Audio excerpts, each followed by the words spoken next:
Paired with bold Mediterranean flavors, this tender beef top sirloin oven roast is just as delicious as any cooked in the oven, with the time-saving perk of being cooked in the air fryer. Let's start with a baste of olive oil, minced garlic, fresh lemon zest and some lemon juice, sweet paprika, dried oregano, and some salt, and give it a whisk.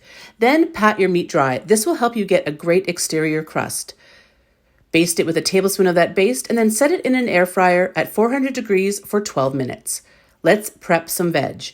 I love some zucchini and mini potatoes for this, and you're simply going to toss this with another tablespoon of that baste. Turn the air fryer down to 275 degrees for 18 minutes and cook your beef until it reaches 130 degrees with an instant read digital thermometer. Tent it and set it aside. Let's cook our veg at 400 for 12 minutes. Then we'll add some cherry tomatoes at the end, and once your beef has rested, it slices into beautiful strips. Plate everything up and finish with a drizzle of that baste. Don't forget to top it with some feta cheese.